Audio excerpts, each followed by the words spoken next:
আসসালামু আলাইকুম। সবাই কেমন আছো? আশা করি অনেক অনেক ভালো আছো এবং সুস্থ আছো। তো আজকে আমরা আমাদের তৃতীয় লেকচার শুরু করতে যাচ্ছি। ইতিমধ্যেই আমাদের দুইটি লেকচার শেষ এবং দ্বিতীয় লেকচারে আজকে পরীক্ষা হলো। তো কে কেমন পরীক্ষা দিয়েছো কমেন্ট বক্সে জানাও, আর কোশ্চেন কেমন হয়েছে সেটাও কমেন্ট বক্সে জানাও। আর যারা যারা ইতিমধ্যে জয়েন করেছো তারা লাইভটি শেয়ার করে দাও যেন তোমার বন্ধুরাও জয়েন হতে পারে।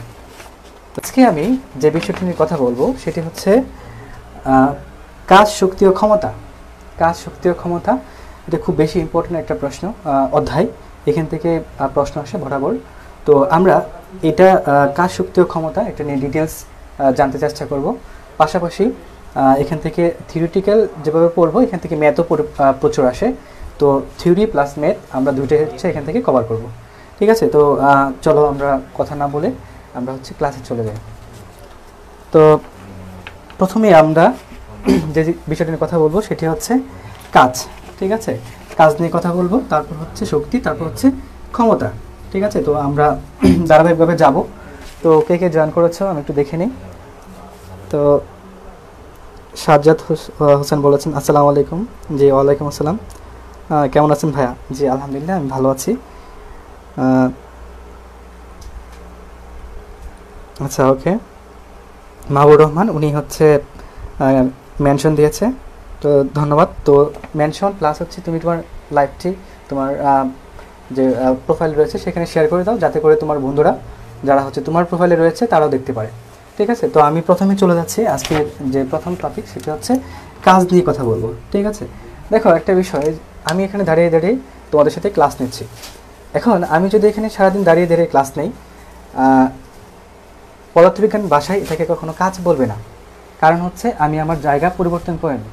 তো পদার্থবিজ্ঞানের ভাষায় কাজ সেটাই যেটা বল প্রয়োগ করলে যদি সরণ ঘটে।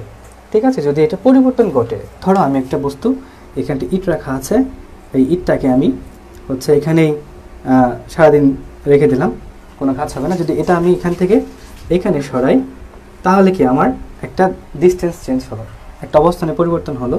যদি আমি আর দূরত্ব আর যদি সরণ হয়, তাহলে দেখো আমার এই বস্তুটার কি আমি জায়গা পরিবর্তন করলাম। তো পদার্থবিজ্ঞানের ভাষায় এটাকে কাজ বলে। তো আমি যদি দাঁড়ায় দাঁড়িয়ে সারাদিন এখানে কথা বলি, পদার্থবিজ্ঞান এটাকে কি কাজ হিসেবে মূল্যায়ন করবে না। তো কাজের সংজ্ঞা থেকে আমরা জানি যে কোনো বস্তুর উপর বল প্রয়োগ করলে যদি বস্তুর সরণ ঘটে, তাহলে বল যদি কোনো বস্তুর উপর বল প্রয়োগ করলে, যদি কোনো বস্তুর বল প্রয়োগ করলে কি কোনো বস্তু যদি কি সরণ হয়, যদি সরণ হয়, তাহলে তাকে আমরা বলে থাকি কাজ। ঠিক আছে? তো আসলে এখানে সরণটা আপনার সরণের উপাংশ। তো যেহেতু ডট গুণন, সেহেতু আমরা বলতে পারি F dot S cos theta, cos theta. ঠিক আছে? তো দেখো এটা আমরা প্রিভিয়াস ক্লাসে বলেছিলাম যে কাজ একটি স্কেলার রাশি, এটা কখনো ভেক্টর রাশি না। কারণ আমি বলেছিলাম এটাও যে দুইটা ভেক্টরের ডট গুণন সবসময় একটা স্কেলার রাশি হয়। ঠিক আছে? তো এই কাজ। কাজ কি বল এবং যে সরণটা হবে, তুমি বল প্রয়োগ করবে কোনো বস্তুর উপর, তার যে সরণটা হবে সেটাকে আমরা বলবো কাজ। ঠিক আছে? তাহলে আমরা কাজ থেকে জানলাম যে এফ ডট এস। ঠিক আছে? তো এখন যদি বলা হয় যে এখানে কাজের মাত্রা এবং একক, ঠিক আছে, একটু কমেন্ট বক্সে জানাই ফেলো যে আমরা কীভাবে মাত্রা এবং একক নির্ণয় করব। তো আমরা এখান থেকে যদি এই বলের মাত্রা লিখতে পারি, আর এটা সরণ বা দূরত্ব লেন্থের মাত্রা লিখতে পারি, তাহলে আমরা কাজের মাত্রা পেয়ে যাব। পাশাপাশি এটার একক যদি আমি বলি, তাহলে নিউটন, আর এটা কি নিউটন মিটার। ঠিক আছে? তাহলে নিউটন মিটার এটার একটা যদি আমি বলি যে নিউটন মিটারের একটা নতুন নাম, বা এটা কীভাবে না লিখে আমরা ইচ্ছে করলে এটাকে আমরা লিখতে পারি জুল। কাজের এককটা জুল হিসেবে লিখতে পারি। ঠিক আছে? কাজের এককে আমরা জুল হিসেবে লিখতে পারি। তো যাই হোক, আমার এখন এখানে মাত্রাটা কী হবে, এটা আমার প্রশ্ন। এখানে মাত্রা বলের মাত্রা ইন্টু কি সরণের মাত্রা। ঠিক আছে? বলের মাত্রা ইন্টু সরণের মাত্রা, এ থেকে আমরা কাজের মাত্রা পেয়ে যাই। তো ইতিমধ্যে অনেকেই দেখা যাচ্ছে জয়েন করেছে।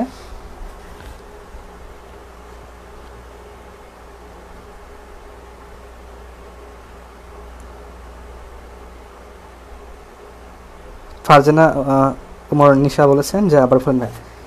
আচ্ছা দেখো, আমি যে জিনিসটা বললাম সেটা যে কাজ, কাজের সংজ্ঞাটা বললাম আর কি, জাস্ট আর তেমন কিছু বলিনি, জাস্ট বলেছি কাজের সংজ্ঞাটা যে কাজ হচ্ছে কি বল আর হচ্ছে সরণের উপাংশ তার গুণফল, ঠিক আছে, এটা হচ্ছে কাজ। তো আমরা এখান থেকে একক বের করতে পারি, যে বলের একক নিউটন আর সরণের একক হচ্ছে মিটার, নিউটন মিটার। বাট আমরা এখান থেকে কি মাত্রাটাও বের করতে পারি, ঠিক আছে। তো এই যেখানে একক রয়েছে মাত্রা রয়েছে এই জিনিসগুলো তোমরা একটু খুব ভালো করে পড়ে নেবা, কারণ হচ্ছে এখান থেকেও প্রশ্ন আছে, ঠিক আছে, এখানে এই মাত্রা থেকেও কি প্রশ্ন আসে। তো আমরা এখন এখান থেকে মাত্রা যদি বের করতে চাই তাহলে আমরা জানি যে বলের মাত্রা হচ্ছে কি ml পার টি স্কোয়ার ইন্টু কি এই এস এর যে মাত্রা হচ্ছে এল, ঠিক আছে। তাহলে এটাকে আমরা যদি লিখি তাহলে হচ্ছে ml স্কোয়ার পার টি স্কোয়ার। তো এখন কেউ যদি বলো যে ভাই এটা কীভাবে আসলো, বল এটা কীভাবে আসলো, তাহলে বল এফ, ঠিক আছে, এফ ইজ ইকুয়াল টু কি এম এ, তাহলে এম হচ্ছে কি মাস, এ হচ্ছে কি বি বাই টি, ঠিক আছে। বি হচ্ছে আবার, আচ্ছা এটা আমি পরে করি, তো বি হচ্ছে আবার এস বাই টি, তাই না, বাই হচ্ছে কি টি। তাহলে এখন যদি আমরা এটাকে বলি লিখতে পারি M K S M S আর হচ্ছে টি স্কোয়ার লিখতে পারি, পার টি স্কোয়ার, ঠিক আছে। জাস্ট আমি এই রাশিটাকে বললাম, এটা কিন্তু একক না। তো এখন মানে এই হিসেবে রাখলাম, তাদের কীভাবে প্রকাশ করতে হয় সেভাবে আর কি। মাস, ঠিক আছে, এম হচ্ছে মাস, বি এই এস হচ্ছে কি সরণ আর টি হচ্ছে ঠান। তো এখন আমরা এই যেখানে যে মাস, ঠিক আছে, ভরের যে মাত্রাটা আছে ভরের মাত্রা বসালাম, এস হচ্ছে কি ঠান সরণ, সরণ হচ্ছে কি এল লেন্থ, ঠিক আছে, আর টি হচ্ছে ঠান, তাহলে পার টি স্কোয়ার, এই যেটা হচ্ছে তার মাত্রা। তা আমরা যে কোনো একটা রাশির হচ্ছে মাত্রা বের করতে পারি। বের করার জন্য যে কাজটা করবো সেটা হচ্ছে আমরা এরকমভাবে ক্ষুদ্রতম অংশে ভাগ করে নেব, ঠিক আছে, যত বড় আসুক না কেন আমরা ক্ষুদ্রতম অংশে ভাগ করে তারপর হচ্ছে করতে পারবো, যদি আমাদের মনে না থাকে। আর যদি মনে থাকে যেগুলো আছে মোটামুটি বল, সরণ, ভেগ, তারপর হচ্ছে এখানে জড়তা, ঠিক আছে, এই জিনিসগুলো যে আছে এগুলোর আমরা জাস্ট মাত্রাগুলো দেখে নেব, পাশাপাশি একগুলো দেখে নেব, যাতে হচ্ছে আমাদের আর কোনো সমস্যা না হয়। তো যাই হোক, এই হচ্ছে আমাদের বল নিয়ে কথাবার্তা। তো বল নিয়ে বললাম, আমরা জানলাম এখানে বলটা কীভাবে গঠিত হয়, বলের একক জানলাম, বলের মাত্রা জানলাম, ঠিক আছে, বলের মাত্রা জানলাম। তো এখানে আবার এইটুকু জিনিস জানবো যে আমরা হচ্ছে কাজ থেকে জানলাম আর কি, তাই না, কাজের একক জানলাম, কাজের মাত্রা জানলাম, আর পাশাপাশি হচ্ছে কাজটা কীভাবে গঠিত হয় সেটা জানলাম, ঠিক আছে। তো এরকমভাবে যদি আমাদের যে কোনো মাত্রা বের করতে বলে তাহলে হচ্ছে আমরা এরকমভাবে ক্ষুদ্রতম অংশে ভাগ করে নেব, ভাগ করে করে তারপরে হচ্ছে আমরা এখান থেকে মাত্রাটা বের করে ফেলবো, ঠিক আছে। তো যাই হোক, আমরা পরবর্তী টপিকসে আসি।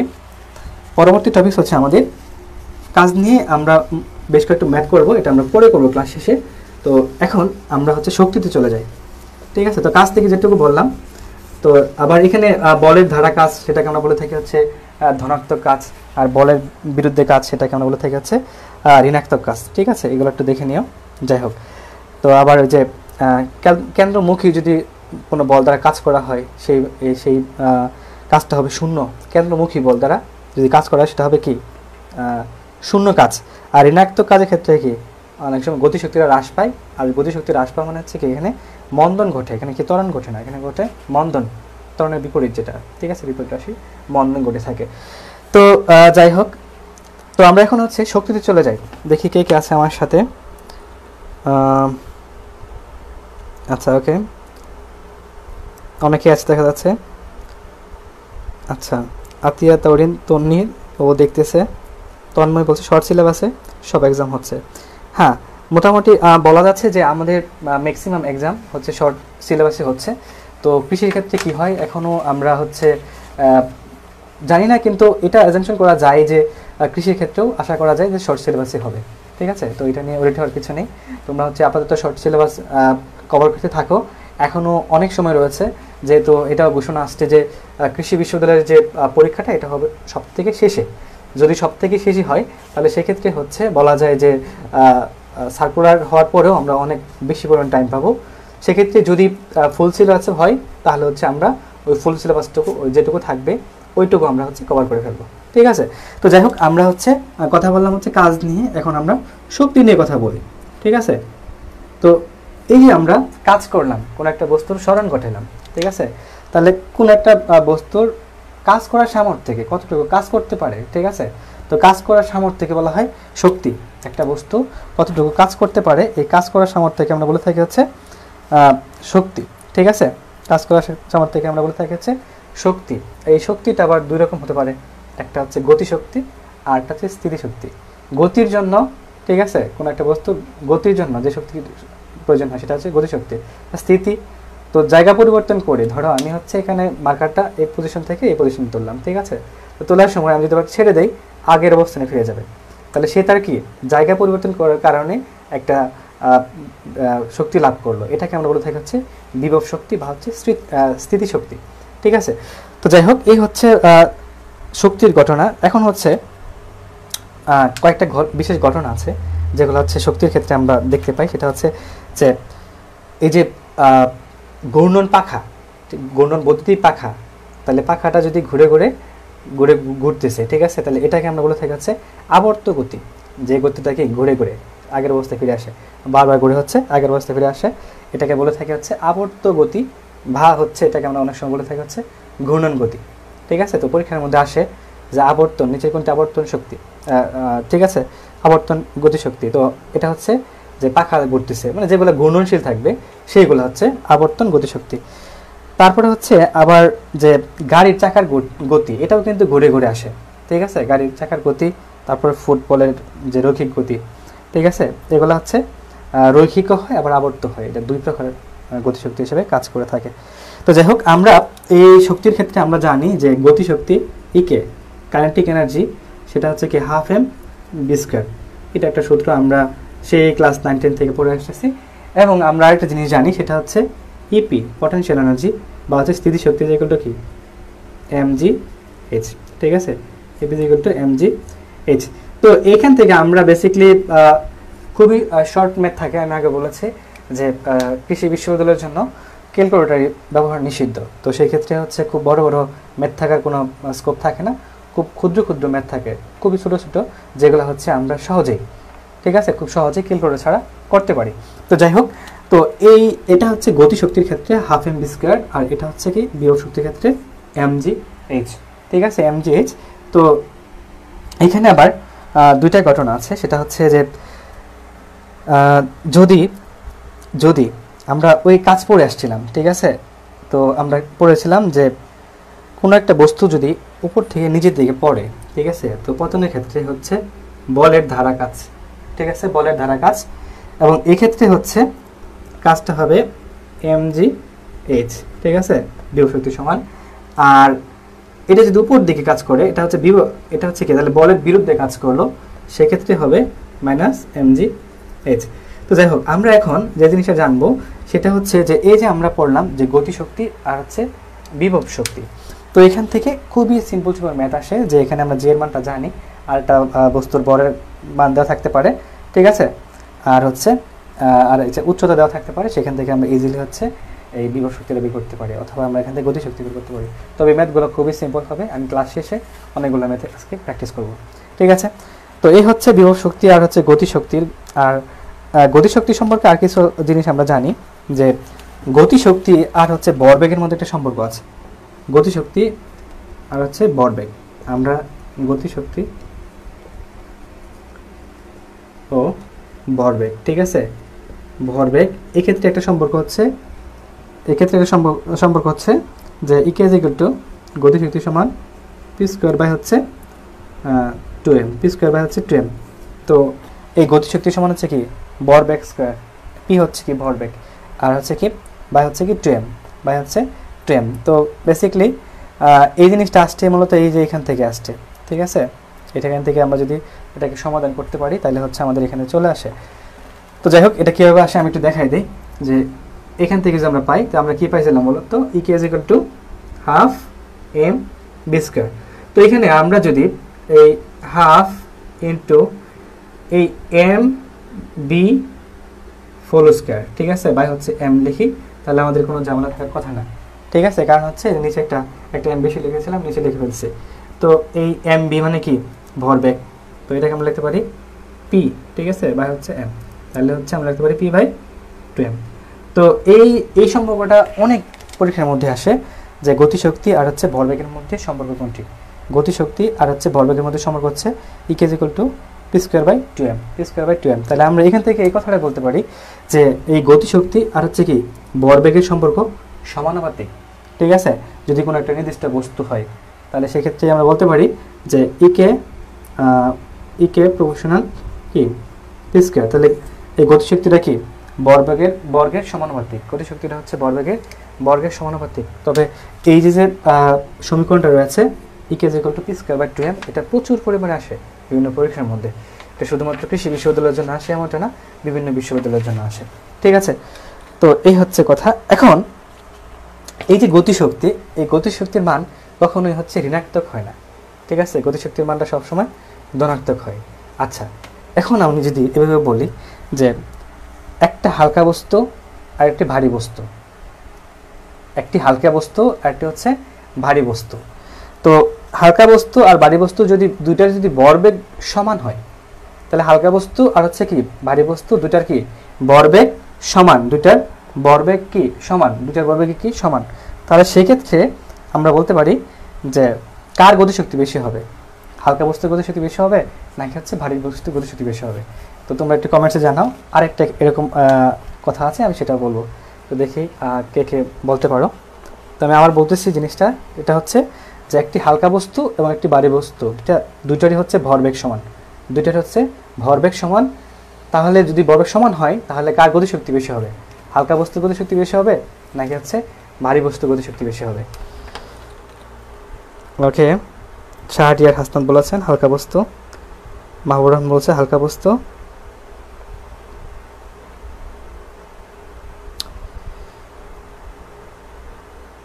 আচ্ছা, শামজানা প্রিয়া বলেছেন হালকা বস্তু।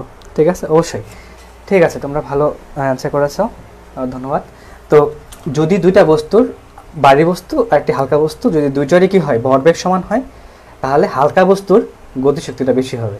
ঠিক আছে, আবার এরকম যদি আমি বলি যে একটি হালকা বস্তু এবং একটি ভারী বস্তুর দুইটার গতিশক্তি সমান, তাহলে এই ক্ষেত্রে কার ভরবেগ বেশি হবে, হালকা বস্তুর ভরবেগ বেশি হবে নাকি হচ্ছে ভারী বস্তুর ভরবেগ বেশি হবে। এই দুইটা জিনিসের মধ্যে একটু প্যাচ লাগে এবং এগুলো পরীক্ষার মধ্যে দিয়ে থাকে। ঠিক আছে, আজকে যারা পরীক্ষা দিয়েছো তাদেরকে আমি আজকে এই প্রশ্ন দিয়েছিলাম, যেহেতু এটা একটা আইকিউ বেসড কোশ্চেন, সো আমি এই কোশ্চেনটা আগে দিয়েছিলাম। তো যারা যারা পরীক্ষা দিয়েছো তারা অলরেডি জানো যে এই প্রশ্ন আসছিল যে হালকা বস্তু আর ভারী বস্তু এই দুইটার মধ্যে। তো আমি এখন কি বললাম একটি হালকা বস্তু এবং ভারী বস্তু দুইটার হচ্ছে কি গতিশক্তি সমান। তো আগেটা বলেছিলাম ভরবেগ সমান, আর এখন হচ্ছে কি গতিশক্তি সমান। তাহলে ভরবেগ কার বেশি হবে, হালকা বস্তুর নাকি হচ্ছে ভারী বস্তুর? তুমি একটু কমেন্টসে জানিয়ে ফেলো। হ্যাঁ, শাহরিয়ার হাসান বলেছে ভারী বস্তু। আচ্ছা, ফারজানা উমর নিশা বলেছেন পরীক্ষা এসেছিল ভুল করেছি। হ্যাঁ, ভুল করেছো, ঠিক আছে, এটা খুব ভালো কাজ করেছো, ভুল করেছো, আর এখন থেকে আর ভুল করো না। ঠিক আছে, এটা হচ্ছে কথা, যেটা ভুল হয়েছিল সেটা হয়েছে। মাহবুব রহমান বলেছে ভারী বস্তু। ওকে, তো থ্যাংক ইউ। তাহলে এই দুটো জিনিস একটু মনে রাখতে হবে যে হালকা বস্তু আর ভারী বস্তু যদি দুইটারই কি হয় ভরবেগ সমান হয়, তাহলে হালকা বস্তুর গতিশক্তি বেশি হবে। আর যদি হালকা বস্তু আর ভারী বস্তু দুইটার গতিশক্তি সমান হয়, তাহলে সেক্ষেত্রে হচ্ছে ভারী বস্তুর ভরবেগটা বেশি হবে। ঠিক আছে, তো আশা করি এটুকু তোমরা খুব ভালোভাবে বুঝতে পেরেছ। তো আমরা পরবর্তীতে চলে যাচ্ছি। তো এখন আমরা দেখলাম হচ্ছে গতিশক্তি নিয়ে কথা বললাম, এবং গতিশক্তি আর ভরবেগের মধ্যে কী ধরনের সম্পর্ক সেটাও দেখলাম, প্লাস হচ্ছে হালকা বস্তু আর ভারী বস্তু তাদের গতিশক্তি সমান হলে, ভরবেগ সমান হলে কার ভরবেগ কিংবা কার গতিশক্তি বেশি হয় সেটাও দেখলাম। তো এখন আমরা হচ্ছে এই শক্তির যে আরেকটা অংশ বিভব শক্তি সেটাতে যাই।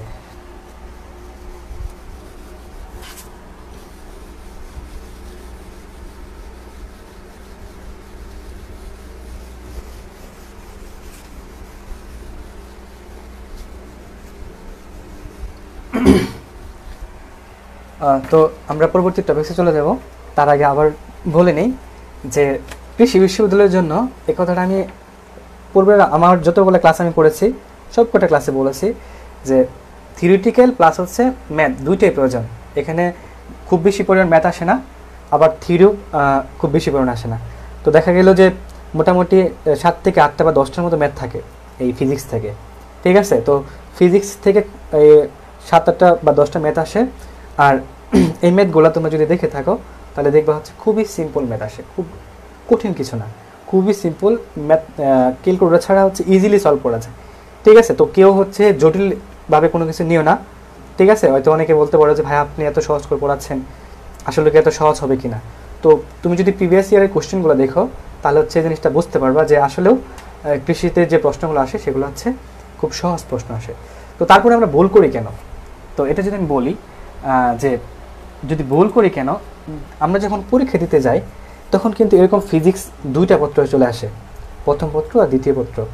তো যদি আমি 5টা করে অধ্যায় ধরি তাহলে হচ্ছে 10টা অধ্যায় চলে আসছে। তো একটা অধ্যায় থেকে যখন আমি পরীক্ষা দিই তখন আমি ইজিলি পারি, কিন্তু যখন 2টা চলে আসে তখন মাথার মধ্যে প্রেশার পড়ে যায়, 3টা চলে আসে আরও প্রেশার পড়ে যায়। তো পরীক্ষা হলের মধ্যে এরকম 4টা সাবজেক্ট আর ইংরেজি 5টা সাবজেক্ট, 5টার মধ্যে আবার এই 4টার মধ্যে আবার 2টা করে, তো 8টা 9টা সাবজেক্টে তুমি পরীক্ষা দিবা। তো ওই সময় যে খুব বেশি পরিমাণে মনে থাকবে এমনটা কিন্তু না। তো আমরা তখন জানা বিষয়গুলা ভুল করে চলে আসি পরীক্ষার মধ্যে, মানে পরীক্ষার হলে তুমি যে পরীক্ষা দেওয়া লাগতে মানে দাও, যদি পরীক্ষার হলে 40 পাও তো আমি শিওর এবং 100% শিওর ওই পরীক্ষাতে তুমি মিনিমাম 70 মার্কস ক্যারি করবা। তোমার এই 30 মার্কস ডিফারেন্স হবে এই এর জন্য। জাস্ট হচ্ছে যে আমাদের যখন আমরা পরীক্ষার হলে যাই তখন হচ্ছে আমাদের মধ্যে একটা প্রেশার কাজ করে, ঠিক আছে, যে আমাকে চান্স পেতে হবে, ঠিক আছে, এবং চান্স পেতে হবে, চান্স হবে কি না, তো এতগুলো স্টুডেন্ট পরীক্ষা দিচ্ছে এর মধ্যে আমার সিটটা আছে কি না। তো এই যে আমাদের প্রেশার, মেন্টাল প্রেশার, এই মেন্টাল প্রেশার যেমন পরীক্ষার হলের মধ্যে যত ধরনের চিন্তা আছে সব ধরনের চিন্তা হচ্ছে কাজ করে। তো এই সবগুলো মিলে হচ্ছে আমাদের পরীক্ষাটা খারাপ হয়ে যায়, ঠিক আছে। বাট ওই প্রশ্নটা যদি তুমি বাসায় বসে সলভ করো কিংবা হচ্ছে তোমাকে অন্য যে কোনো সময় যদি তুমি স্ট্রেস ফ্রি থেকে যদি সলভ করো তাহলে যদি নর্মাল পরীক্ষা হলে পাও 40, তাহলে নর্মালি পাবা হচ্ছে 70 মার্কস। তো এই 30 মার্কসের একটা ডিফারেন্স হয়ে যায়। তো যেটা বলতেছিলাম, আমি তোমাদেরকে যে টপিকসগুলোর উপর গুরুত্ব দিতে বলতেছি বা যেগুলো পড়াচ্ছি এগুলো হচ্ছে তোমার জন্য অবশ্যই ম্যান্ডেটরি, এবং আমি বরাবরই হচ্ছে মেন বইয়ের উপর বিশ্বাস করি এবং মেন বই থেকে পড়াশোনা করাই এবং নিজেও মেন বই থেকে পড়াশোনা করেছি, ঠিক আছে। তো এখানে অনেকে হচ্ছে অনেকগুলো বই পড়াশোনা করে, ঠিক আছে, অনেক বাজারে অনেক ধরনের বই আছে। তো আমি কখনোই সেইগুলোর উপর বিশ্বাসী না, আমি বিশ্বাস করেছি মেইন বইয়ের উপর। তো তুমি মেইন বইটা পড়াশোনা করো অ্যান্ড আমি হচ্ছে মেইন বইয়ের আলোকেই টপিকস ধরে ধরে পড়াই। তো তোমরা যদি আশা করি মন দিয়ে যদি ক্লাসগুলো করো তাহলে কৃষির জন্য খুব বেশি একটা কষ্টকর হবে না, ঠিক আছে। আমি বাকিগুলোর জন্য বলবো না, কারণ হচ্ছে বাকিগুলোর জন্য আমি যদি বলি সেখানে অনেক ম্যাথ আসে, ঠিক আছে। তো ম্যাথ এগুলাই ঘুরে ফিরে তুমি যে চিন্তা ভাবনা করো, তো তোমরা তো অলরেডি কোচিং করেছো, তো তোমরা যদি একটু আগের সাথে মিলাই নাও তাহলে তোমরা অবশ্যই দেখতে পাবা যে সেম প্রিপারেশান, ঠিক আছে, খুব এদিক ওদিক না। তবে কৃষির জন্য জাস্ট একটু হালকা পরিমাণ অনেকগুলো মানে থিওরির উপর সবথেকে বেশি পরিমাণে গুরুত্ব দিতে হয়, ঠিক আছে। ওকে, অনেক কথা বলে ফেললাম, তো আমরা পরবর্তী টপিকসে আসি। তো আমরা গতিশক্তি নিয়ে কথা বলেছি, তো এখন হচ্ছে আমরা বিভব শক্তি নিয়ে কথা বলি।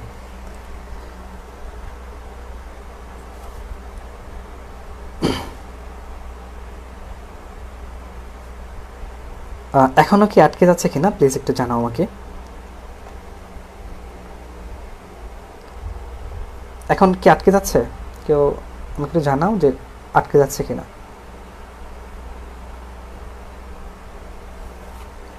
ওকে, আমরা কিন্তু আজকে বেশ কয়েকটা অঙ্ক করব এই চ্যাপ্টার থেকে, কারণ আমি বলেছি পূর্বেই যে এখান থেকে যে এরকম থিওরিটিক্যাল প্রশ্ন আসে, পাশাপাশি হচ্ছে এখান থেকে এই ম্যাথমেটিক্সও আসে, ঠিক আছে।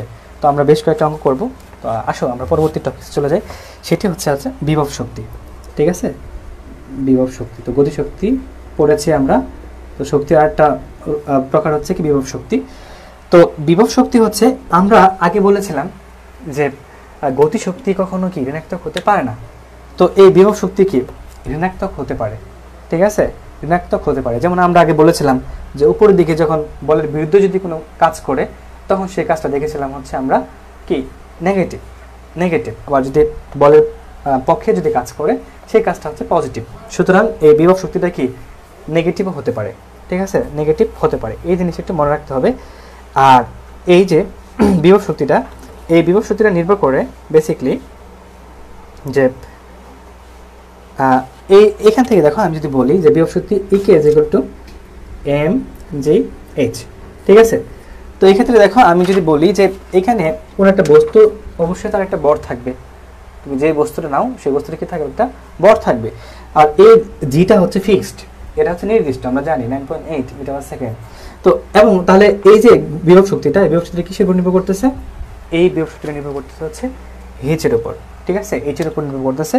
আর এটা হচ্ছে কি কতটুকু পথ আছে তার উপর ডিপেন্ড করবে না, এটা সবসময় নির্ভর করবে কি বিভব শক্তি নির্ভর করছে এইচের উপর, এরকম একটা কথা তোমার আমির স্যারের বইয়ে লেখা আছে, তো এটাও জানতে হবে। তো বিভব শক্তিটা কিসের উপর নির্ভর করে, এইচের উপর নির্ভর করে, ঠিক আছে, এই জিনিসটা সবসময় মনে রাখতে হবে। আর আমরা জানি ইপি ইজ ইকুয়াল টু কি এমজিএইচ, ঠিক আছে। তো এই হচ্ছে আমাদের বিভব শক্তি, এখান থেকে আমরা জানবো না, এখান থেকে আমরা বিষয়টা ম্যাথ করব, ঠিক আছে। তো পরবর্তী যে টপিকস রয়েছে সেটি হচ্ছে আমরা পড়লাম, কাজ পড়েছি, শক্তি পড়েছি, আর এখন হচ্ছে ক্ষমতা, ঠিক আছে। তো ক্ষমতা নিয়ে আমরা কথা বলবো।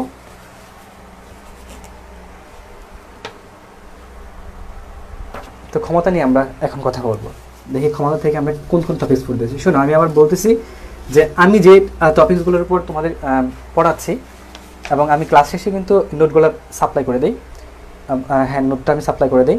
তো আমি যে টপিকসগুলো পড়াচ্ছি এদিকে কিন্তু ম্যান্ডেটরি, অবশ্যই লাগবে, ঠিক আছে, অবশ্যই লাগবে, এগুলো বাদ দেওয়ার কোনো ধরনের স্কোপ নেই, ঠিক আছে, কোনো ধরনের স্কোপ নেই। আরেকটা বিষয়, যে পরীক্ষাটা হয় সেই পরীক্ষার মধ্যে তোমরা সবাই চেষ্টা করবা যেন 80% মার্কস থাকে মিনিমাম, কারণ ক্লাস টেস্ট, একটা ক্লাস টেস্টের মধ্যে তোমার এখানে 100% পাওয়া পসিবল, কারণ হচ্ছে একটা চ্যাপ্টার বা দুইটা সাবজেক্টের দুইটা চ্যাপ্টার, তো দুইটা চ্যাপ্টারের উপর পরীক্ষা হয়, এখানে 100 মার্কস কিংবা 80% মার্কস খুব বেশি একটা জটিল না, ঠিক আছে। তো এখানে তোমরা চেষ্টা করবা যেন মিনিমাম তোমার 80%, অ্যাভারেজ 80% মার্কস থাকে।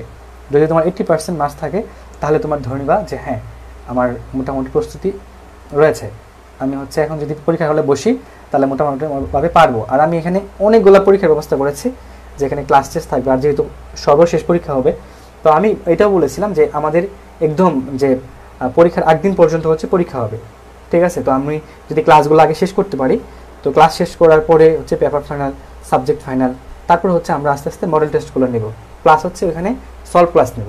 আমরা যে মডেল টেস্টগুলো নেব 100 মার্কসের, সেখানে হচ্ছে প্রত্যেকদিন বা দুদিন একদিন পর পর সলভ ক্লাস দেব। তাতে করে হচ্ছে আমরা আবার রিভিশন চলে আসবে, কোন কোন টপিক যদি কোনো তোমাদের ল্যাকিংস থেকে থাকে কোনো টপিক্সের উপর, সেটাও সেখানে কভার হয়ে যাবে। তো শুরু থেকে যদি তোমরা শেষ পর্যন্ত কোর্সটা রান করতে পারো তাহলে আশা করা যায় তোমাদের কোনো ঝামেলা হবে না, ঠিক আছে। তো আমরা আসি তার পরবর্তী যে টপিক, সেটা হচ্ছে ক্ষমতা। তো ক্ষমতা হচ্ছে কাজ করার সামর্থ্যকে বলা হয় কি ক্ষমতা, অর্থাৎ একটা ব্যক্তি বা একটা যন্ত্র একক সময়ে যতটুকু কাজ করতে পারে, তাহলে একক সময়ে যতটুকু কাজ করতে পারে সেটাকে আমরা বলে থাকি হচ্ছে ক্ষমতা। তাহলে P = W/T, একক সময়ে কোনো একটি বস্তু যে পরিমাণ কাজ করতে পারে তাকে আমরা বলে থাকি হচ্ছে কি ক্ষমতা, ঠিক আছে। তাহলে এখন দেখো এই ক্ষমতা হচ্ছে একক সময়ে একটা বস্তু বা ব্যক্তির কাজ করার যে সামর্থ্য, ঠিক আছে। তো এই ক্ষমতা ব্যবহার করার জন্য আমরা হচ্ছে নর্মালি যে এককটা ব্যবহার করে থাকি ওয়াট ব্যবহার করে থাকি, ঠিক আছে। আবার অনেক সময় হচ্ছে এই হর্স পাওয়ার HP ব্যবহার করে থাকি, ঠিক আছে, অশ্ব ক্ষমতা ব্যবহার করে থাকি, ঠিক আছে। তো এই হচ্ছে তাদের এবং হচ্ছে আমরা ওয়াট, তার থেকে যদি ওয়াট থেকে যদি একটু বড় যায় তাহলে হচ্ছে কিলো ওয়াট, তারপর থেকে যদি আরও বড় যায় তাহলে হচ্ছে মেগাওয়াট, ঠিক আছে, এরকমভাবে আমরা ব্যবহার করে থাকি। তবে আমরা এই ইঞ্জিনের ক্ষেত্রে সাধারণত আমরা এই হর্স পাওয়ার বা HP এই এককটাও ব্যবহার করে থাকি। তো এই ওয়াট এবং হচ্ছে এই অশ্ব ক্ষমতা বা হর্স পাওয়ার এর মধ্যে একটা সম্পর্ক রয়েছে, আমি সেটা দেখাবো। তো এখন এটা খুব বেশি ইম্পর্টেন্ট যে এদের তো এককটা দেখলাম আমরা। তো এখান থেকে যদি আমি বলি মাত্রা কি হবে, এটা যদি আমি বলি যে মাত্রা কি হবে, প্লিজ একটু জানাও যে মাত্রা কি হবে, ঠিক আছে। তোমরা যারা ক্লাসটি দেখছো প্লিজ একটু জানাও, তাহলে এই ক্ষমতার মাত্রা কি হবে নিজে নিজে হচ্ছে আমি যে প্রসেসটা দেখিয়েছিলাম সেই প্রসেসের মাধ্যমে, অর্থাৎ এই যে এখানে কাজ দেওয়া আছে, তারপরে এখানে কি সময় দেওয়া আছে, এখান থেকে হচ্ছে তোমরা মাত্রা বের করে ফেলো ক্ষমতার, ঠিক আছে। খুব দ্রুত করো, মাত্রাটা কীভাবে বের করা হয় তোমরা একটু খুব দ্রুত করে ফেলো, ঠিক আছে। আমি দেখি যে কে কে অলরেডি করে ফেলছো।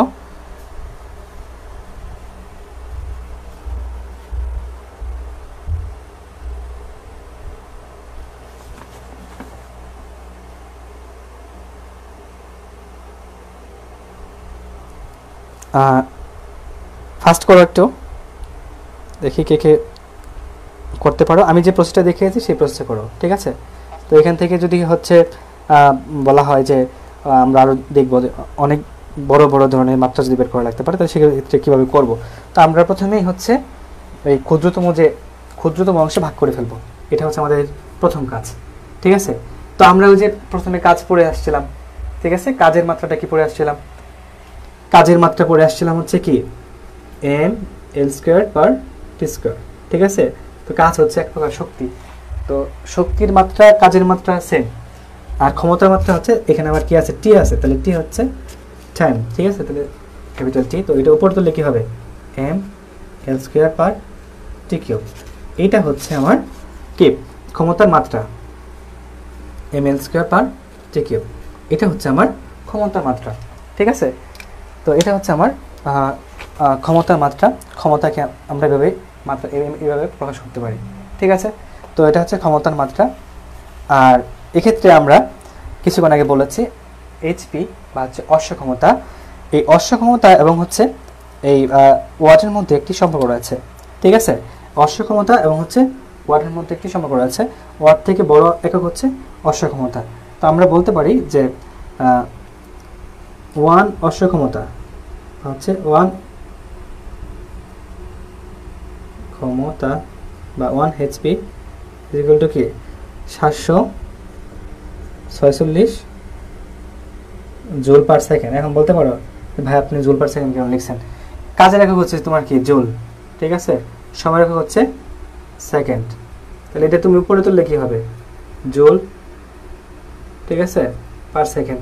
তো এই জন্য লিখলাম জুল পার সেকেন্ড। আর এই জুল পার সেকেন্ডকে আমরা বলে থাকি কি ওয়াট বলে থাকি, এটাকে আমরা বলে থাকি হচ্ছে ওয়াট। জুল পার সেকেন্ডকে আমরা বলে থাকি হচ্ছে ওয়াট। তাহলে আমরা কি বললাম হচ্ছে 1 অশ্ব ক্ষমতা ইজ ইকুয়াল টু কি 746 ওয়াট, ঠিক আছে? 746 ওয়াট। তো এই হচ্ছে অবস্থা। আরেকটা জিনিস এখানে আমি বলি, সেটা হচ্ছে যে এই ক্ষমতা, বল আর বেগের মধ্যে আমি মনে করি যে এই যা পড়ে আছে এতক্ষণ, ঠিক আছে, বা পড়াবো এই অধ্যায়ের জন্য সব থেকে বেশি ইম্পর্টেন্ট হচ্ছে এই সম্পর্কটা। এই সম্পর্কটা থেকে সব থেকে বেশি পরিমাণে ম্যাথ আসে। তো আসো আমরা দেখি কীরকমভাবে কী সেই সম্পর্কটা।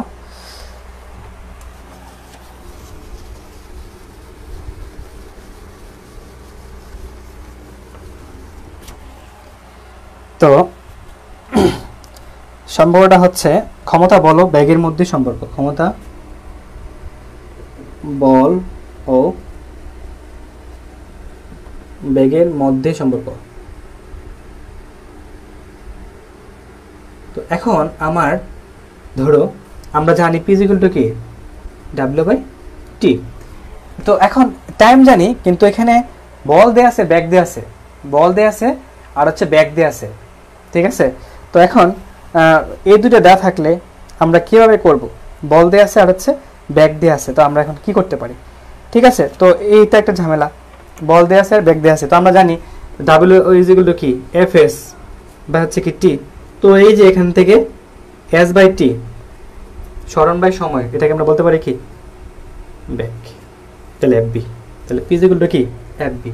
যদি বল দেওয়া থাকে এবং হচ্ছে তোমার ব্যাগ দেওয়া থাকে, তাহলে হচ্ছে আমরা এখান থেকে খুব সহজেই ক্ষমতা নির্ণয় করতে পারবো। অথবা যদি এখানে বর দেওয়া থাকে, কোনো বস্তুর বর দেওয়া থাকে, ঠিক আছে, বর দেওয়া আছে, মনে করো এম দেওয়া আছে আর হচ্ছে কি ব্যাগ দেওয়া আছে, তাহলে সেখান থেকে হচ্ছে আমরা ক্ষমতা নির্ণয় করতে পারবো। কীভাবে পারবো? এই যে এম ইজ ইকুয়াল টু কি এফ ইজ ইকুয়াল টু কি M G V, M G V, এই যে এখানে জাস্ট মানটা বসাই দেবো, তাহলে হচ্ছে আমাদের ক্ষমতা চলে আসবে। তাহলে একটা অঙ্ক দিচ্ছি এখন খুব দ্রুত, ঠিক আছে, 1 মিনিটের মধ্যেই তোমরা হচ্ছে করে অ্যান্সার জানাও আমাকে, ঠিক আছে? আর তোমরা যে আজকের ক্লাস করেছো, কি নোট করেছো, এই নোটটা হচ্ছে আমার গ্রুপে, বেসিক এডুকেশন গ্রুপে হচ্ছে পোস্ট করবা, ঠিক আছে, যে আমি এই নোট করেছি, এই বিষয়গুলো আজকে শিখেছি। তো এখন একটা ম্যাথ দিই, দেখি তোমাদের কি অবস্থা, কতটুকু বুঝেছ। এটা মুছে ফেলি, ঠিক আছে?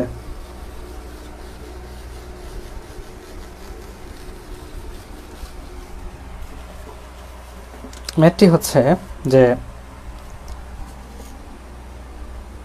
300 কেজি ভরের 300 কেজি ভরের একটি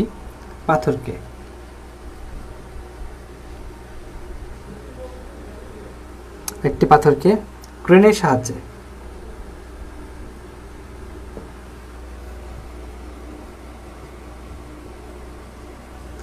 ক্রেনের সাহায্যে 0.1 মিটার পার সেকেন্ড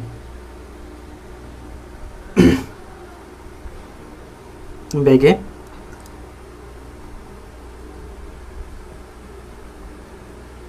ছাদের উপর উঠাতে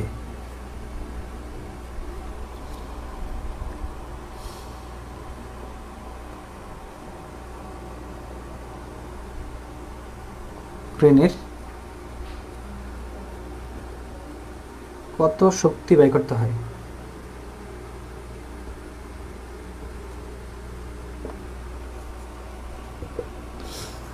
খুব দ্রুত করে ফেলো, ঠিক আছে? খুব দ্রুত করে ফেলো, দেখি কে আগে করতে পারে। তো আমি আবার বলছি, ডাকটা খুব ভালো করে বুঝো আগে। ডাক না বুঝে দিলে হচ্ছে তুমি ম্যাথ করতে পারবে না। বলা আছে 300 কেজি ভরের একটি পাথরকে, একটা পাথর যার পর হচ্ছে কি 300 কেজি, এক পাথরকে ক্রেনের সাহায্যে, কিসের সাহায্যে? তোবা ক্রেনের সাহায্যে, ঠিক আছে? 0.1 মিটার পার সেকেন্ড বেগে, 0.1 মিটার পার সেকেন্ড বেগে। তাহলে ব্যাগের মান দেওয়া আছে। ছাদের উপর উঠাতে, তুমি ছাদের উপর উঠাবা, কত শক্তি ব্যয় করতে হয়, কতটুকু শক্তি এখানে ব্যয় করবা, ঠিক আছে? তো কতটুকু শক্তি এখানে ব্যয় করবা, তো এটা আমাকে বের করতে হবে। শক্তি ব্যয় মানে কি? তোমার এই ক্রেনের যে ক্ষমতাটা, ঠিক আছে, ক্ষমতাটা আসলে কত, এখানে জিনিসটা বের করো, খুব দ্রুত করে ফেলো, ঠিক আছে? দেখি কার কি অবস্থা।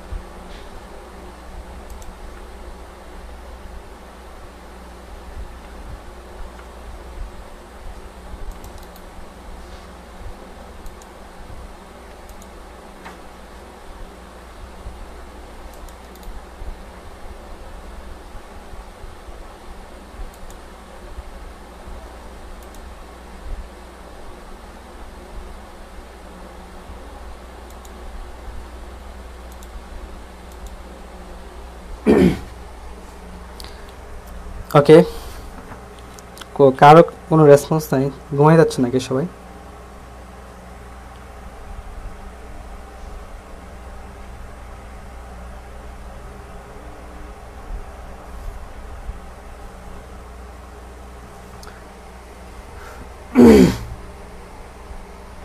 ওকে, তো এটার আমরা কি কি দেয়া আছে? এই যে ভর দেয়া আছে, ঠিক আছে? তাহলে এম এর মান দেয়া আছে হচ্ছে 300 কেজি, ঠিক আছে? আর ব্যাগের মান দেওয়া আছে হচ্ছে 0.1 মিটার পার সেকেন্ড স্কোয়ার। তাহলে P is equal to watt? তাহলে আমরা জানি পি ইজ ইকুয়াল টু কি, হ্যাঁ, W/T। তো এখান থেকে আমরা আবার জানি FB, ঠিক আছে? আমি লিখলাম না, কীভাবে আসলো? F ইজ ইকুয়াল টু কি mg/v। তো এম এর মান কত? 300, 0.1 ইন্টু 9.8, ঠিক আছে? তাহলে এটা কত হয়?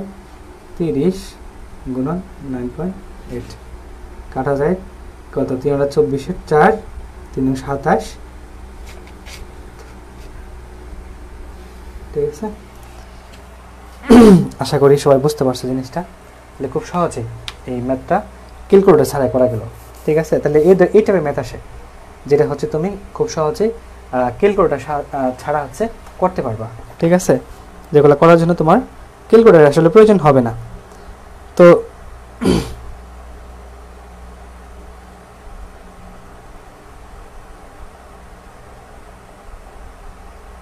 ও হ্যাঁ, অলরেডি আমার কাছে আসতেছে। তো উম্মে কুলসুম 294, নুসরাত সেতু হচ্ছে 294, শাহরিয়ার হাসনাত 294, মাহবুব রহমান 294। গুড, আমার আগে হচ্ছে তোমরা করে ফেলছো, থ্যাংক ইউ ভেরি মাচ। তার মানে তোমরা বুঝতে পেরেছো জিনিসটা। তো এই টাইপের ম্যাথ দেখো, এটা কিন্তু খুব জটিল কোনো ম্যাথ না, খুব আমরা সহজেই ক্যালকুলেটর ছাড়া হচ্ছে করে ফেলতে পারতেছি, ঠিক আছে। তো এই ধরনের ম্যাথ যদি আসে তাহলে ভয় পাওয়ার কিছু নেই। এখন যদি এখানে তোমার বল দেওয়া আছে, যদি বল দেওয়া থাকতো তাহলে তুমি এখানে বলটা বসাইতে, অথবা বল দেওয়া আছে আর হচ্ছে বি দেওয়া আছে, তাহলে হচ্ছে কি বল আর হচ্ছে তুমি বি দেওয়া আছে তাহলে যেখানে বসাইতা, ঠিক আছে।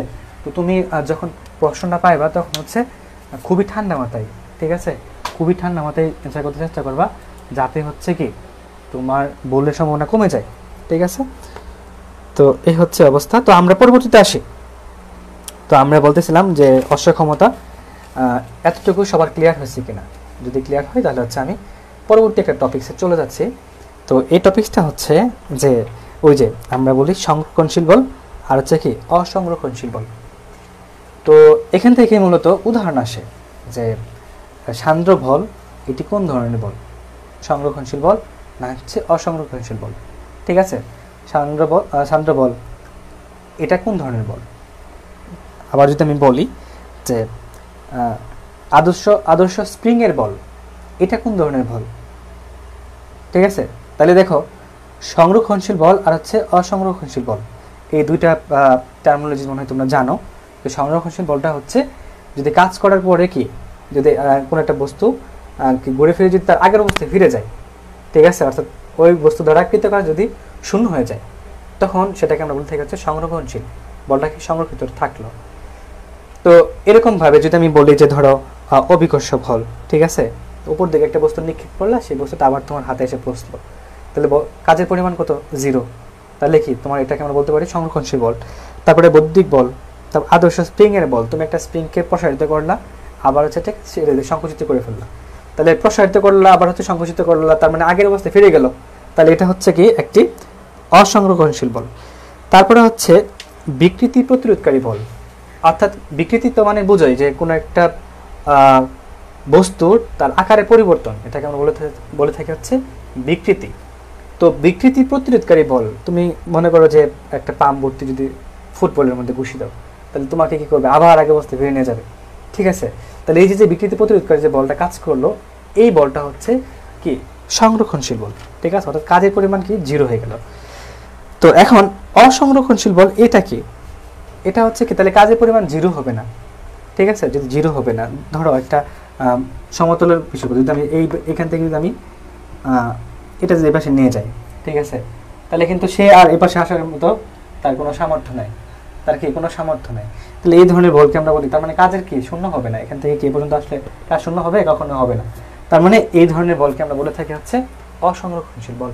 যেমন হচ্ছে সান্দ্র বল, আমরা জানি সান্দ্র হচ্ছে কি সান্দ্রতা হচ্ছে তরল পদার্থের যে ঘর্ষণটা হয় দুটো তলের মধ্যে, এটাকে আমরা বলে থাকি সান্দ্রতা। তো সান্দ্র বল এটা একটা হচ্ছে অসংরক্ষণশীল বল, পাশাপাশি হচ্ছে ঘর্ষণ বল, ঠিক আছে, ঘর্ষণ বল এটা একটি অসংরক্ষণশীল বল, ঠিক আছে। তো এই হচ্ছে সংরক্ষণশীল বল আর হচ্ছে অসংরক্ষণশীল বল। জাস্ট হচ্ছে তোমরা এখান থেকে যে এক্সাম্পলগুলো আছে সেই এক্সাম্পলগুলো শিখবা, ঠিক আছে, আর কিছু শিখতে হবে না। তো এই হচ্ছে আমাদের বল নিয়ে কথাবার্তা। তো তার পরবর্তীতে আমরা আরেকটা টপিক্সে আসি, ঠিক আছে, এটা হচ্ছে যে লাস্ট টপিক্স এই অধ্যায়ের জন্য। তারপরে হচ্ছে আমরা কিছু ম্যাথ দেখব, ঠিক আছে। তো আসো লাস্ট টপিক্সটা দেখি কি অবস্থা। ওকে, যতটুকু পড়ালাম এর মধ্যে কারো কোনো সমস্যা আছে কিনা একটু কমেন্ট বক্সে জানাও।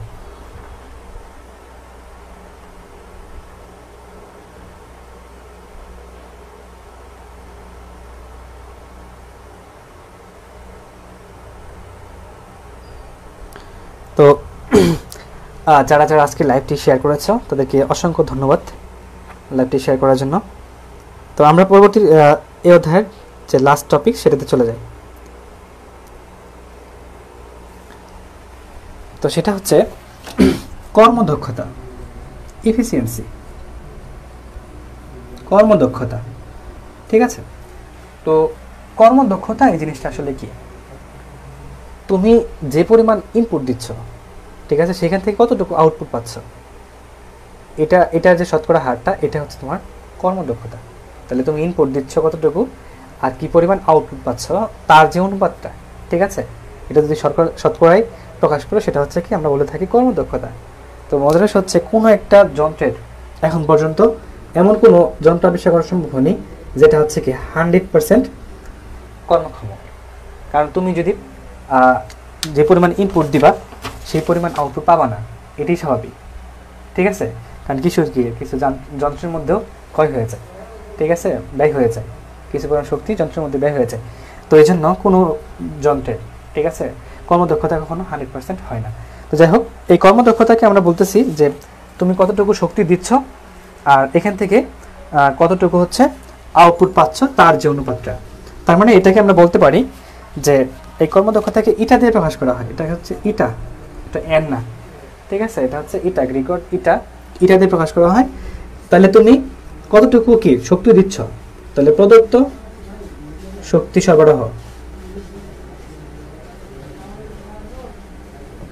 সরবরাহ আর এখান থেকে তুমি কি পরিমাণ কি শক্তি পাচ্ছ, কার্যকর শক্তি, ঠিক আছে, কার্যকর শক্তি, ঠিক আছে।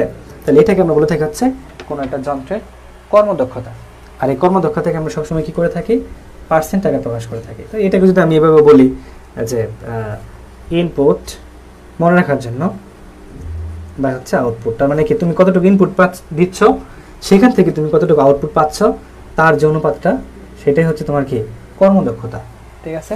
তো এখন এই কর্মদক্ষতা দেখো, এটা যদি আমি একটু সমীকরণ আকারে প্রকাশ করি তাহলে কীরকম হবে এটুকু বুঝতে পারছি কিনা। তো এটাকে বললাম আমরা হচ্ছে কি যে কোনো একটা যন্ত্রের কি কর্মদক্ষতা, যে তুমি কি পরিমাণ ইনপুট দিচ্ছ এবং সেখান থেকে কি পরিমাণ আউটপুট পাচ্ছ তার যে অনুপাতটা। এবং এই কর্মদক্ষতাকে আমরা কি পার্সেন্টেজ আকারে প্রকাশ করি, সবসময় কি পার্সেন্টেজ আকারে প্রকাশ করি। তো একটা সমীকরণ আকারে যদি আমরা দেখি তাহলে আসলে কীভাবে দেখতে পাই যে কর্মদক্ষতাটা আসলে কি।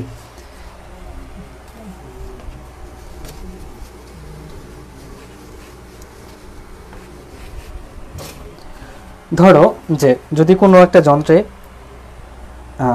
E1 পরিমাণ তুমি শক্তি প্রদান করলা, কি করলা, E1 পরিমাণ শক্তি প্রদান করলা, যে কোনো একটা প্রদান করলে, তাহলে যদি কোনো একটি যন্ত্রে, যে কোনো যন্ত্র হতে পারে, যদি তুমি কি E1 পরিমাণ শক্তি প্রদান করলে এবং যদি, ঠিক আছে, E2 পরিমাণ শক্তি অপচয় হয়, E2 পরিমাণ কি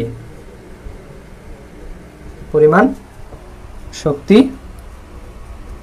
অপচয় হয়, কারণ এখানে তুমি যে কোনো যন্ত্রের মধ্যে, এটা আমি আগে বলেছি, যে কোনো যন্ত্রের মধ্যে তুমি কি করো, ইনপুট দাও, সেখান থেকে কিছু পরিমাণ শক্তি কি ব্যয় হবে।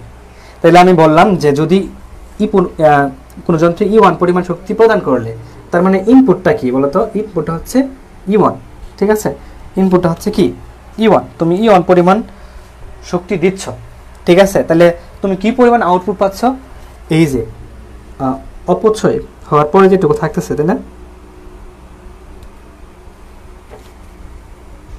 E1 মাইনাস E2, যেটুকু দিচ্ছ সেখান থেকে যেটুকু অপচয় হয়ে যাচ্ছে, এটা তো মোট, তাই না।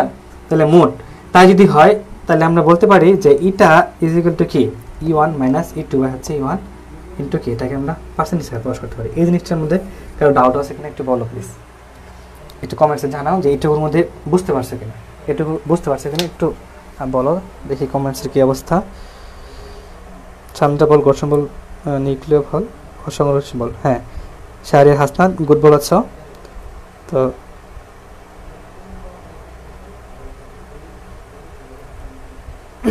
আচ্ছা, ওকে, লাইটটি ক্লিয়ার করেন, আমি বুঝতেছি না আসলে লাইটের কি সমস্যা। শাহরিয়ার হাসনান বলছেন না ভাই, আচ্ছা ওকে। আমি বললাম যে এখানে যে জিনিসটা বললাম সেটা হচ্ছে যে তোমার E1 পরিমাণ শক্তি তুমি এখানে প্রদান করছো, ঠিক আছে, E1 পরিমাণ কি শক্তি তুমি প্রদান করছো, আর এখান থেকে যদি তোমার E2 পরিমাণ শক্তি অপচয় হয়ে যায় তাহলে কি পরিমাণ শক্তি রয়েছে তোমার কাছে, তাহলে E1 থেকে E2 বাদ দিলে যেটুকু থাকবে সেটাই তো তোমার কার্যকর শক্তি, মানে এইটুকু তুমি পাইছো, ঠিক আছে। আর কি কোনটুকু প্রদান করছো, এই E1 পরিমাণ হচ্ছে এই যন্ত্রের মধ্যে প্রদান করছো। তাহলে এখন দেখো এটা যদি আমি ভাগ করে দেই তাহলে 1 মাইনাস এই E2 বাই হচ্ছে E1 টু কি 100%, ঠিক আছে, এটা 100%। তাহলে এই যে বিষয়টা, এটি হচ্ছে কি আমার কোন একটা যন্ত্রের কি কর্মদক্ষতা, কোনটা যন্ত্রের কর্মদক্ষতা। ঠিক আছে, বুঝতে পারছো কিনা? এখান থেকে প্রশ্ন আসে, তো এখান থেকে প্রশ্ন আসে, তো এই জন্য এটা পারতে হবে। ঠিক আছে, তো এই ছিল আমার কাজ শক্তি এবং ক্ষমতা থেকে থিওরিটিক্যাল এবং হচ্ছে ম্যাথমেটিক্যাল যে প্রবলেমগুলো। যদি এই ক্লাসটা কেউ বুঝে থাকো তাহলে তোমাকে যে কোনো ধরনের প্রশ্ন, এটা কৃষি বিশ্ববিদ্যালয় হোক, গুচ্ছ হোক, যে কোনো বিশ্ববিদ্যালয়ের জন্য প্রশ্ন হোক, তুমি আশা করি পেয়ে যাবা। ঠিক আছে, এর থেকে বাহিরে আসলে জানার যে খুব বেশি প্রয়োজন আছে আমি মনে করি না। ঠিক আছে, আমি মনে করি না। এখন কেউ যদি মনে করো যে না আমি পরীক্ষার মধ্যে হচ্ছে 100 মার্কস পাবো, 100 মার্কসের জন্য আমি পড়াশোনা করব, আমাকে 90 মার্কস দিয়ে হবে না বা 80 মার্কস দিয়ে হবে না, আমার 100 মার্কই লাগবে, তাহলে তুমি পড়ো, সমস্যা নেই।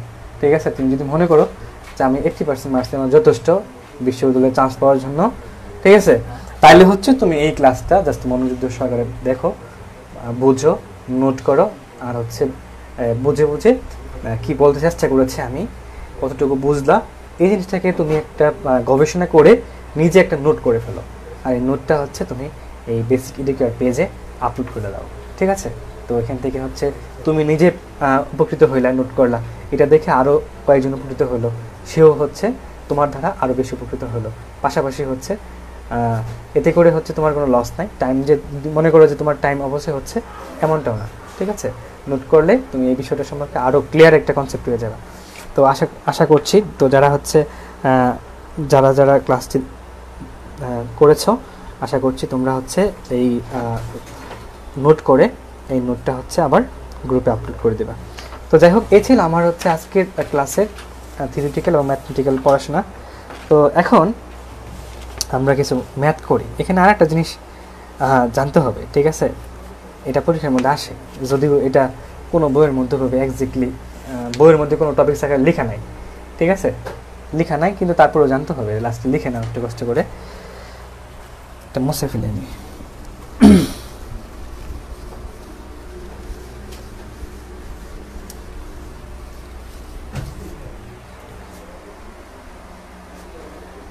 দেখো, আমাদের একটা ম্যাথ এরকম আসে, তক্তার একটা অঙ্ক আসে। ঠিক আছে, তক্তার একটা অঙ্ক আসে, তাহলে সেটা হচ্ছে আমরা কীভাবে করতে পারি, যে এটা করি, তাহলে এটা বুঝতে পারবা। আচ্ছা, আমি এটা না লিখে এটা লিখ প্রথমে, যে যদি এরকম থাকে, বেদনকৃত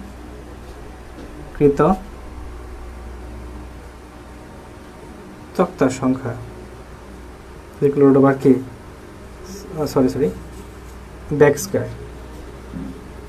ঠিক আছে, তাহলে এখন যদি তোমার এখানে ব্যাক বের করতে বলে, তাহলে ব্যাক সমান কি লিখবা, এই যে রোবার কি বেদনকৃত তক্তার সংখ্যা। তাহলে এই যে এইখান থেকে একটা ম্যাথ আসে পরীক্ষার মধ্যে। ঠিক আছে, একটা ম্যাথ আসে, তো এই ম্যাথটা তোমাদের পারতে হবে। এই কোনো বইয়ের মধ্যেই এক্স্যাক্টলি হচ্ছে এরকমভাবে লেখা নাই, তো পরীক্ষার হলের মধ্যে এটা দেয়। ঠিক আছে,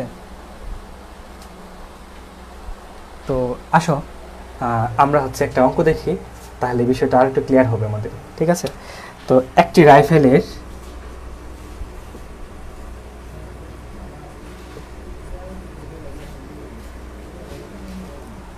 গুলি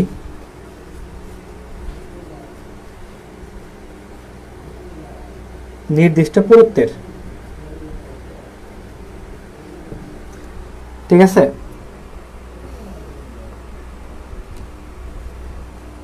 একটি তক্তা ভেদ করতে পারে,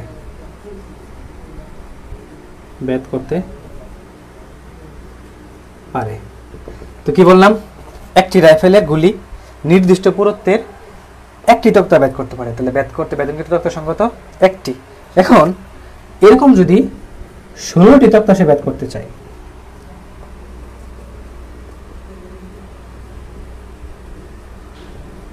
ব্যাক করতে কোন করতে হবে,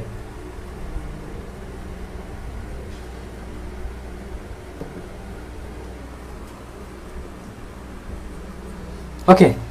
তো এখানে কি বললাম, যে একটি রাইফেলের গুলি নির্দিষ্ট পুরুত্বের একটি তক্তা ভেদ করতে পারে, একটি তক্তাকে কি করতে পারে, ভেদ করতে পারে। তো এরকম যদি 16টি তক্তা সে ভেদ করতে চায়, ঠিক আছে, তাহলে ব্যাক কি কত গুণ করতে হবে, তাহলে আমি এখানে কি বের করব, ব্যাক বের করব। ঠিক আছে, ব্যাক বের করব, তাহলে ব্যাক যদি বের করি, রুট ওভার কি কয়টা তক্তা আছে, তক্তার সংখ্যা, ঠিক আছে, বেদনকৃত তক্তার সংখ্যা কয়টা, 16টা, এদিকে একটু ব্যাক, তাহলে কি সহজ হচ্ছে 4, ব্যাক কত 4। তো এখান থেকে আমরা কি সহজে এই ব্যাকটা বের করতে পারি, ঠিক আছে, সহজে ব্যাক করতে পারি। এখন যদি উল্টা আসে, এই ব্যাক দেওয়া থাকলো যে কয়টা তক্তা ব্যাক করতে পারে, তাহলে হচ্ছে কি করবা, এই যে ব্যাক স্কোয়ার, ব্যাককে বড় করে দেবা, ঠিক আছে। তো এটা যদি বুঝে থাকে এটা এক্সট্রা, আসলে এটা কোনো টপিক্সের সাথে ইনক্লুডেড না, তবে যে শক্তির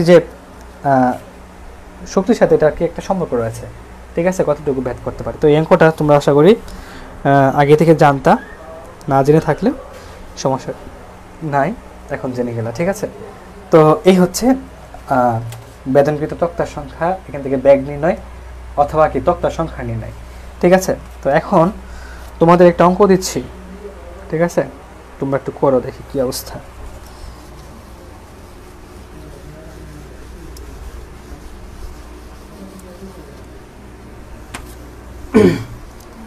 আমি একটু দ্রুত পড়াচ্ছি তোমাদের, কারণ হচ্ছে অনলাইন ক্লাসের মধ্যে যত তাড়াতাড়ি শেষ করা যায় ততই ভালো, ঠিক আছে, একটু সময়ের একটা বিষয় আছে। তো যাই হোক, একটা ম্যাথ দিচ্ছি, এই ম্যাথটা সবারই পারতে হবে, দেখি যারা যারা ক্লাস করছো মোটামুটি সবারই পারতে হবে। 55 কেজি ভরের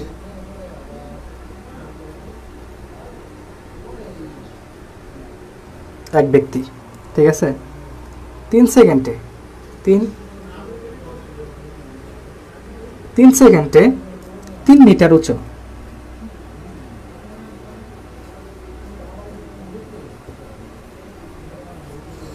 3 মিটার উঁচু একটি সিঁড়ি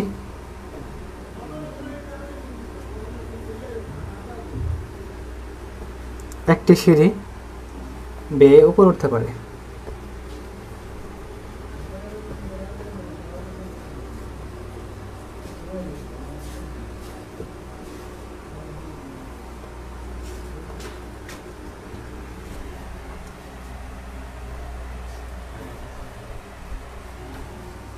ওই ব্যক্তির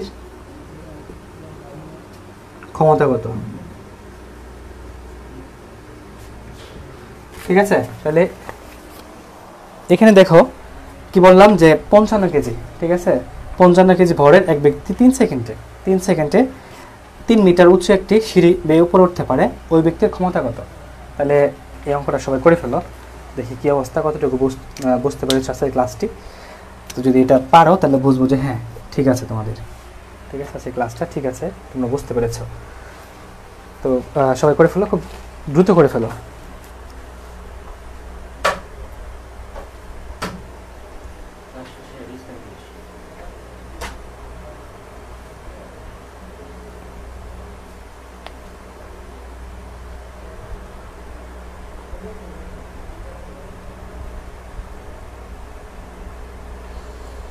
ওকে, তো খুব ফাস্ট করো, দেখি কে পারো এই জিনিসটা। ওই ব্যক্তির ক্ষমতা কত, ঠিক আছে, ক্ষমতা কত।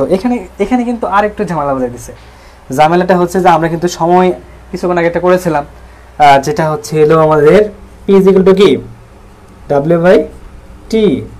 তাহলে ডাব্লিউ বাই টি মানে কি, ডাব্লিউ ইজ ইকুয়াল টু কি এফ এস বাই টি, আবার ওটা ছিল এফ বি। দেখো ঘুরে ঘুরে কিন্তু তোমার সম্পর্কটা এরকমভাবেই হয়, ঠিক আছে।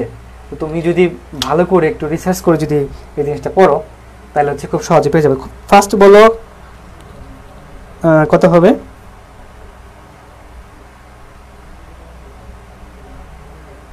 মাহবুবুর রহমান বলেছে 539, উম্মে কুলসুম বলেছে 539। ওকে, তো আসলেই তাই কিনা একটু দেখি কষ্ট করি। হ্যাঁ, তা আমি দেখো এখানে কি দেওয়া আছে, ভর দেওয়া আছে, এম দেওয়া আছে, ঠিক আছে। তাহলে এখান থেকে দেখো আমি যদি এখানে মানটা বসাই দিই, এম জি কি 3 মিটার উঁচু, তার মানে এইচ উচ্চতা, যেহেতু এস এর জায়গায় কি হবে, দূরত্বের জায়গায় হবে কি উচ্চতা, আর হচ্ছে টি জাস্ট বসাই দাও তাহলে হয়ে যাবে। এম এর মান কত 55, জি এর মান 9.8, এইচ এর মান কত 3 সেকেন্ডে কয় মিটার, 3 মিটার, কয় সেকেন্ডে 3 সেকেন্ডে, ঠিক আছে। কাটো, যতটুকু হবে ততই হচ্ছে কি তার অ্যান্সার। তো এই হচ্ছে আমাদের মূলত ক্ষমতা থেকে যদি এরকম ঘুরে ফিরে আসবে, ঠিক আছে। তো তোমরা হচ্ছে একটু চালাকি করে করে ফেলবা, ঠিক আছে? দেখবা কী কী দেওয়া আছে, কী করতে হবে, এই বিষয়গুলো, ঠিক আছে? তো এই হচ্ছে আমাদের কাজ শক্তি এবং ক্ষমতা। আশা করা যায় যদি আজকের ক্লাসটা তোমরা খুব মন দিয়ে করে থাকো, তাহলে আর এখান থেকে বিশেষ কোনো ঝামেলা হবে না। দেখো শর্ট সিলেবাস, তোমরা যদি একটু টেকনিক্যালি পড়াশোনা করতে পারো, একটু যদি বুঝে বুঝে পড়াশোনা করতে পারো, খুব তোমাদের কোনো সমস্যা হবে না। আর যদি মনে করো যে না তোমাদের সমস্যা হচ্ছে, সেটাও আমার সাথে শেয়ার করতে পারো, আমরা তো চেষ্টা করব। আর আজকে যে ক্লাসটা, সেই ক্লাসের যে নোট যদি কেউ করে থাকো, সেই নোটটা অবশ্যই হচ্ছে আমার বেসিক এডুকের গ্রুপে হচ্ছে দিয়ে দিবা, ঠিক আছে? তো সেখান থেকে তোমরা নিজেরাও পড়লা, অন্য যারা আছে তারাও এখান থেকে উপকৃত হলো, ঠিক আছে? তো এই ছিল আজকের ক্লাস এবং হচ্ছে আজকের লেকচার। আমার দ্বিতীয় পার্ট হচ্ছে ইংরেজি। এখানে ইংরেজি নিয়ে আজকে কথা বলার কথা ছিল, পার্টস অফ স্পিচ। তো আমি নগ্নবীজি এবং আবৃত্তিবীজি উদ্ভিদের যে ক্লাসটি রয়েছে, ওটা আমি রেকর্ডেড যে ক্লাসটা, সেটা তোমাদের দিয়ে দেবো। তো পাশাপাশি আজকের ইংরেজি ক্লাসটাও আমি হচ্ছে রেকর্ডেড আকারে দিয়ে দেবো। তো এতক্ষণ সাথে থাকার জন্য অসংখ্য ধন্যবাদ। আর হচ্ছে ভালো করে পড়াশোনা করো, আর পরীক্ষাগুলো ভালো করে দাও। আশা করা যায় ভালো কিছু হবে। ধন্যবাদ সবাইকে।